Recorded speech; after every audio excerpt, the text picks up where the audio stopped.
Hello,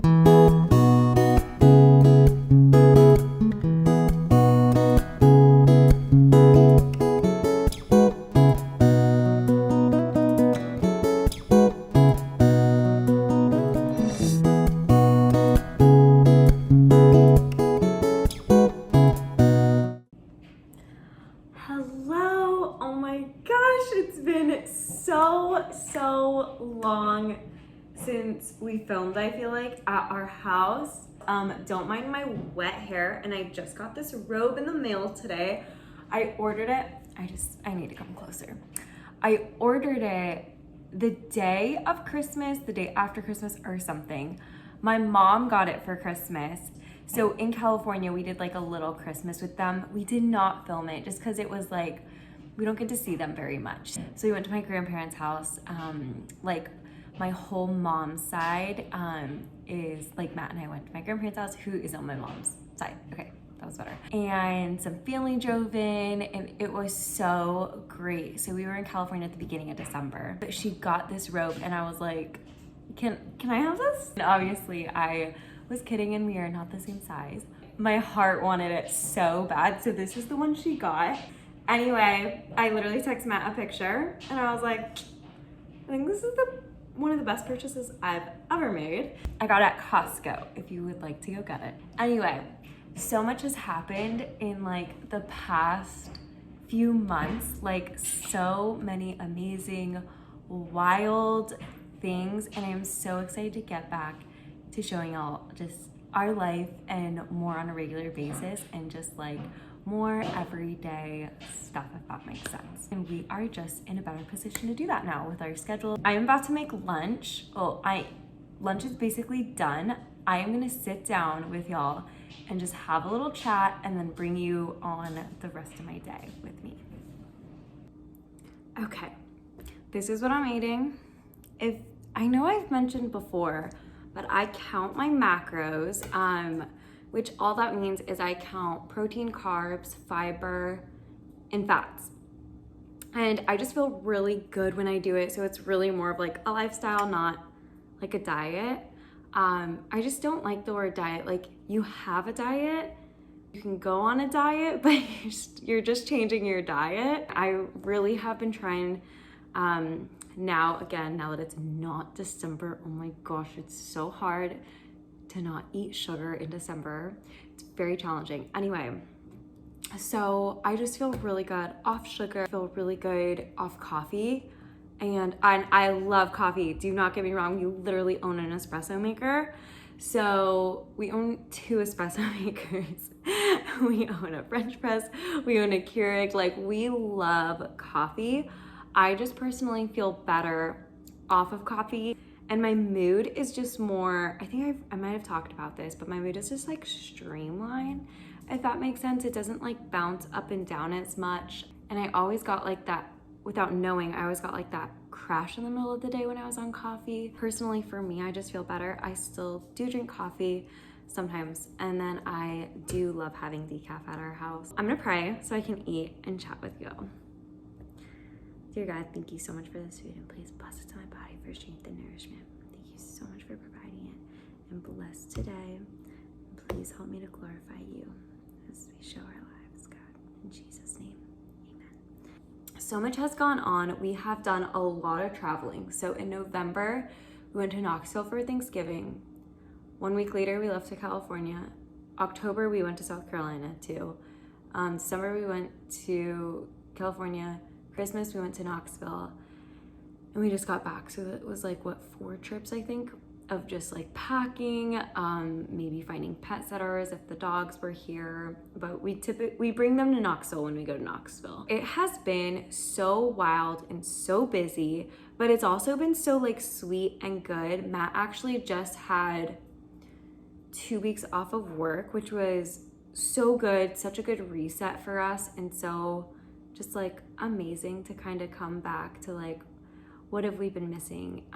What have we been, I want to say like the word skipping out on, but I don't really mean that. I just mean like, I guess like, where would God have us right now? Basically, we're just coming into a very different season of our lives. And I feel like we actually took care of a lot of things in December, including like our marriage, which is just like partially the best it's ever been. We still go through things, and my husband has like his own personal journey that he's still going through, and life is not perfect. Life happens, and that's definitely something more we can open up about like later down the road. It's just like this season isn't the exact season to open up about all of it. If y'all don't know, I do professional organizing, so we have been really busy in that season as well throughout like the holiday seasons.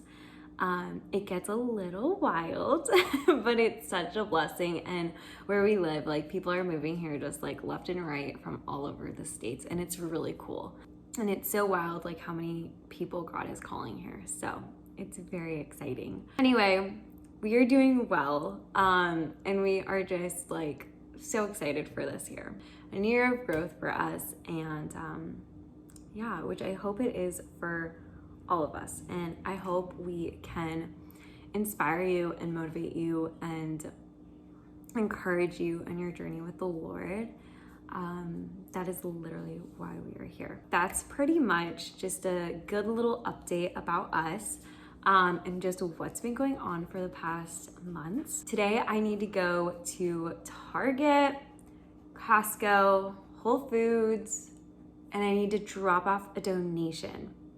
Oh my gosh, they close before 3, and we're really approaching 3 o'clock right now. So I'm gonna finish up eating my lunch, and then I will take y'all along with me.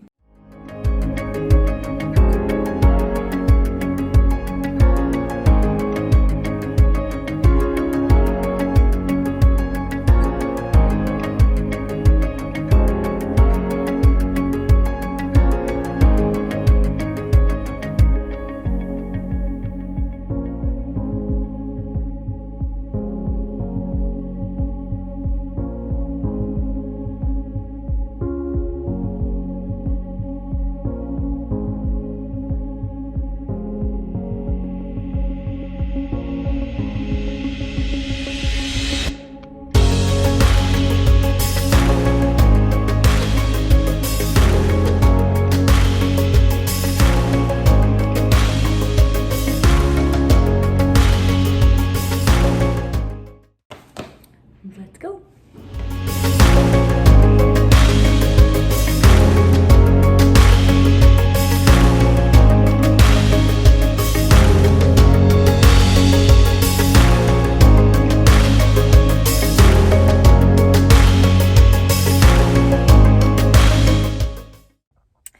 Okay, I am on my way to do donations. I have 18 minutes, so we'll see. It's really close to our house, but I gotta book it. Okay, so they close in 12 minutes now. That's how fast that got done. That was like miraculous. Now I am gonna go. I also forgot I have a return to do at Belk for Matt. It is dusty back there. My goal is gonna be like, I love making goals for myself. So my goal will probably be like an hour, hour and a half for everything. I am only getting one thing at Costco though, or 2 things. And I just feel so silly. Like it'd be different if I was going there for like a bigger, you know, priced item or something, because it was at Costco. But I'm literally getting 2 things of like groceries. And then I have a return at Target. And I need to purchase another hook for like our entry area. We just hung those hooks. Does anybody else get in fights with their spouse when they do like hanging things? Recently we hung a mirror in our house, and we hung 3 hooks and we fought both times. I think I just need to like, for me, I just need to allow my husband to lead. I just am used to doing that kind of stuff in our house. Normally I don't do it with him. I'll do it when like Matt's at work or something. So like we don't get ourselves into that position a lot, but recently we have twice. And Matt was like, we need to do this more. I'm like, not fight more, but we need to do things together like this more. And I'm like, you're right. But anyway, we fought both times. We fought about measurements. Like, he'll always let me choose like where we're gonna hang it, but then he wants to like level it and everything, which I think I do a fine job, and then Matt's like, it's not level. You know, I just need to like, I've never known Matt to hang anything in the house because I've just always done it, and I just need to allow my husband to lead instead of like take the initiative. And it's just, for me, it's not, I'm not saying taking the initiative is just normal, and in certain things in my life it is, but in this, I'm just not used to Matt hanging anything or doing like that in our house, so I don't know to like not take the initiative. And so I need to go into it next time with like, let Matt lead. He's the leader of the house, and take the initiative, and you just like, you just sit back, okay? That is what I need to learn. So Lord, put that in my heart and humble me. Anyway, oh my gosh, it's funny talking about now. That's some things that we're working through right now.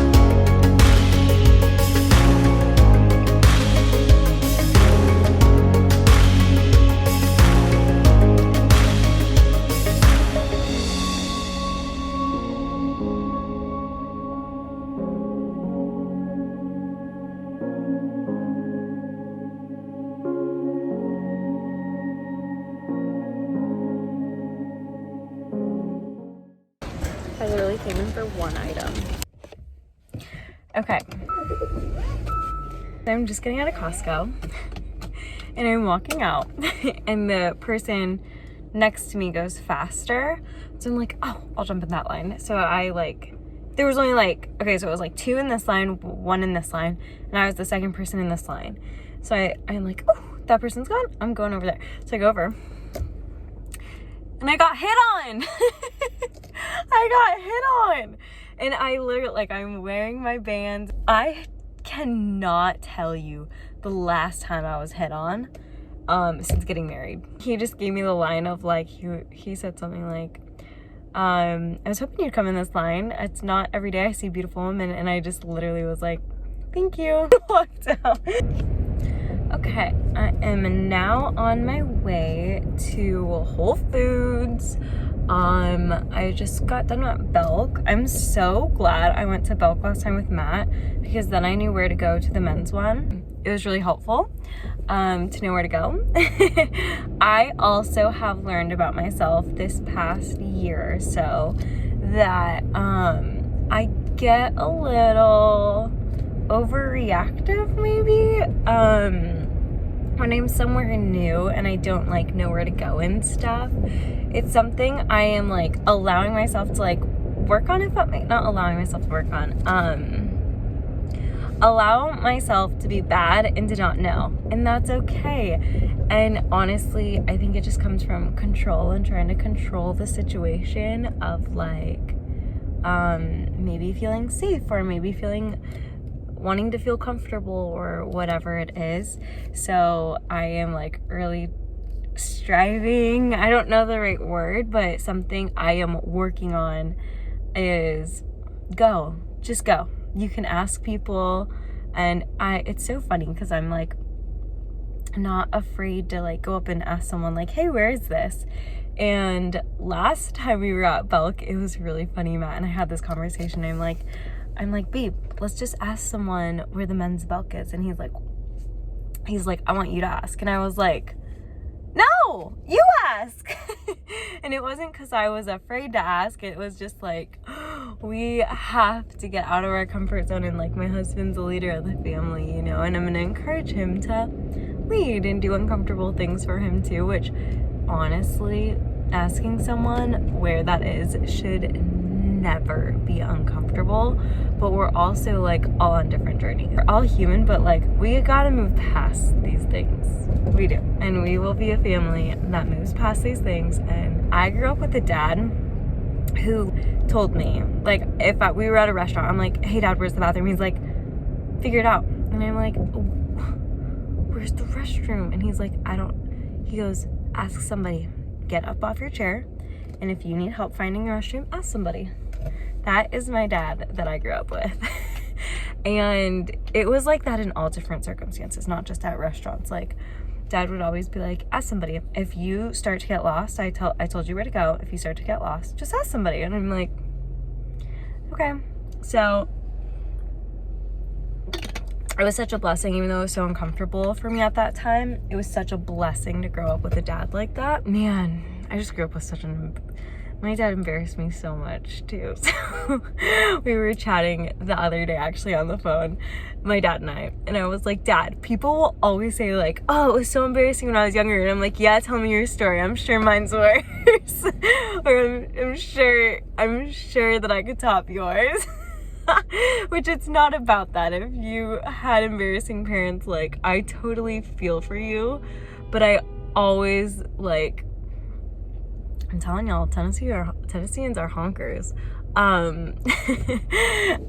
But I will always chat with people. I'm like, trust me, tell me, like, I can feel for you, and I'm sure I've been through worse. Like, for example, my dad, this is not to one up anyone, I just want to say that, by the way, my heart is never to do that.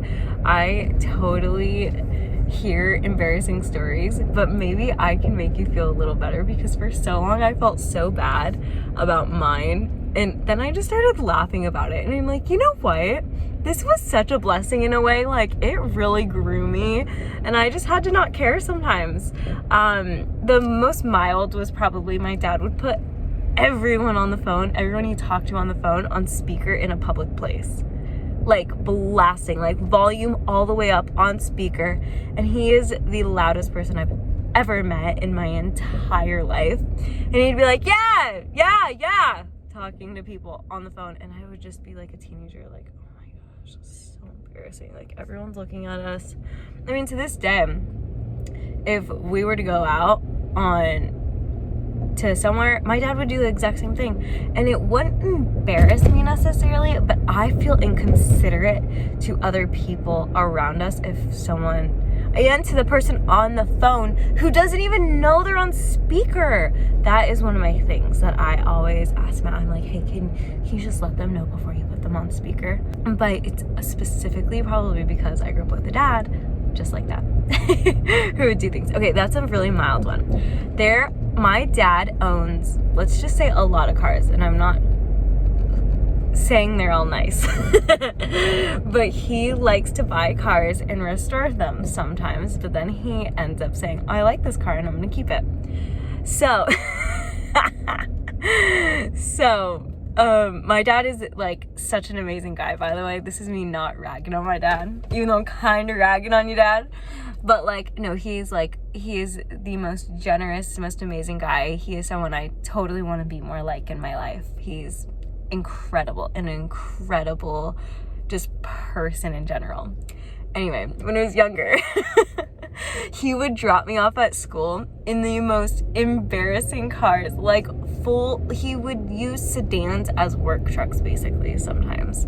Long story short, he would honk the horn and say, have a great day at school, Ash. I'll see you at blah, blah, blah. And then sometimes follow it up with something embarrassing. Like, hang out with the right kids. Or something along the lines of like, don't be kissing any boys. Like, real embarrassing things, not just like these mild little things that you say, like, have a great day at school, Ash. Like, no, he would always follow it up with something else, like way more out in the blue than that. So anyway, if you have any embarrassing parent stories, I'm right there with you. And there are so many I have. Like, I could write a book on this. Yeah. And if you met my dad, you would understand. But like, he's so wild sometimes. Anyway, I'm at Whole Foods. Hopefully I helped you feel better about some of yours, and I would just encourage you to laugh if you have those. They can be really difficult to get through, especially when you're like elementary, middle school, high school. Like, it's really challenging, and I even had a tough time like in college sometimes, so yeah. But now it's just something I can laugh about, even though it was so embarrassing at the time. Anyway, I'm gonna run into Whole Foods and see you soon. I just got back a little while ago. I just unloaded the groceries and everything. So nice to be done. I am now going to make dinner. We're going to use an air fryer. I think Matt already has dinner, but I am making new favorite turkey burgers with truffle sauce in it. Air fried is literally amazing. So I'll show you how I do it. I'm trying to find a good way to set y'all up because Matt is using our tripod right now because he is on a counseling appointment. We'll just do it right here. So, because I do macros, I measured my meat already and I put it in this bowl. And then, I'm sorry if you don't like looking at raw meat. What I do is I fill the spoon because it's 1 tablespoon. And I don't use all of it on this. I just use all of it for like my meal. You good? So I'll do half of this on here. And then what I'll do is I literally just mix it in. And I'll add like kind of however much I want off of the tablespoon. I know this looks so gross. I mix it in. It looks so gross. And then I like to do garlic salt with it. Sorry, I'm trying to be quiet because Matt's on a counseling appointment. And then this time I'm gonna make 2 patties because last time I made 1 big one and it didn't crisp the same. I'm kind of over getting like turkey burgers stuck in my fingers. So I grabbed parchment paper. I did this. So I try to make a square. And I will do half of this now because I'm gonna do 2 burgers. And you put it on here, literally drop it on there, and you make a patty shape out of it, and then you want to thin it out, and then you want to round it like a burger, and I literally just get the edge of a spoon and I just go around it and round it. So here's my first one. Okay, hopefully that will stand.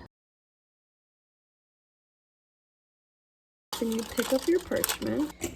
I grab a silicone, whatchamacallit, whatever you call these, and I don't know how to show y'all. You literally like pick up the parchment as you like take off the meat with this, and it will not stick if you have one of these. Mine with foil, and then I put little holes in so like the juices could drip down and it could get crisp.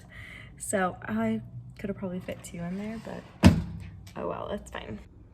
So then I think I put it on 360. No, I do 390.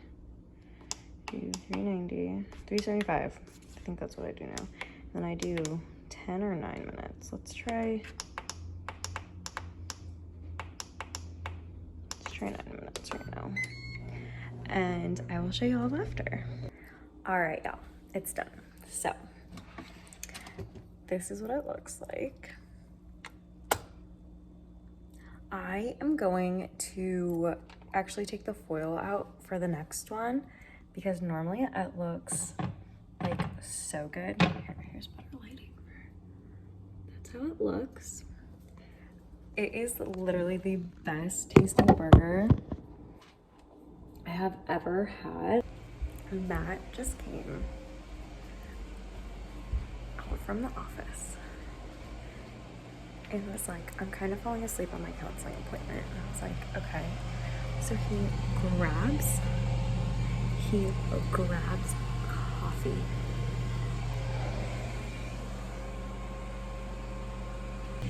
He's not gonna sleep tonight. So we didn't do a good job on any other burgers tonight, but this one does look more appetizing. You should try it. They are amazing.